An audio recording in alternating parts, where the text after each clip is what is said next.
Ихт найд худалдааны төвөөс Саруул хотхон руу ордог автозам дээр 2021 оноос эхлэн автомат хаалт байрлуулсан асуудлыг манай сурвалжлах баг мэдээлж байсан.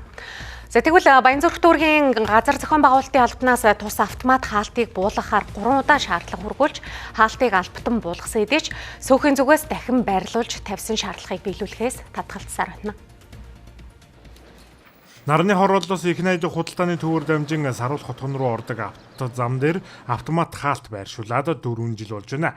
Ингэснээр нийслэлийн төсвийн хөрөнгөөр баригдсан гүүрийг зөвхөн Саруул хотхны оршин суугчид ашиглаж, харин бусад иргэдийн хувьд нэвтэрч чадахгүй эргэж буцах болсоор бодож байна. Тус хотхонд шаардлага хүргүүлэхэд Alta Construction-ы эзэмшил буюу Саруул хотхны газар Саруул хотхны 112 болон 113 дугаар байр, Дөнжин гаруй хотхны 108 дугаар байрны оршин суугчдын эрүүл аюулгүй орчинд амьдрах эрх зөрчигддөг гэсэн утга агуулга бүхий тайлбарыг хаалт барихыг дэмжсэн 108 оршин суугчийн гарын үсгийн хулбартайгаар ирүүлсэн байна. Иргэдээс ирсэн гомдол саналын дагуу манай албанаас бол 2023 онд Alta Construction руу тус хаалтыг авах тухай албан бичиг хургуулсан. Мөн 24 онд хургуулсан. За хамгийн сүүлд бол 25 оны 4 сард хургуулээд албан бичгийн мэдээллийн дагуу чөлөөлт хийгдсэн.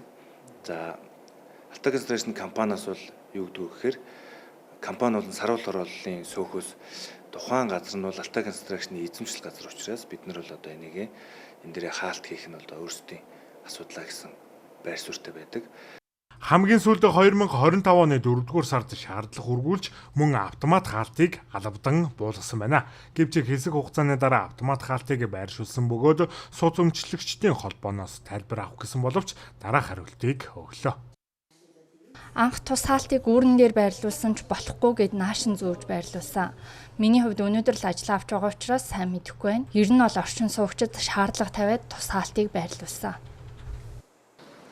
Баянзүрх дүүргийн газар зохион байгуулалтын албанаас одоогийн байдлаар нийслэлийн засаг даргад тухайн газрыг хэрхэн шийдэх талаар саналаа хүргүүлжээ. Харин тус хотхны сууц өмчлөгчдийн холбооны зүгээс одоогийн байдлаар тавьсан шаардлагыг биелүүлэх боломжгүй хэмээн мэдэгдэж байна.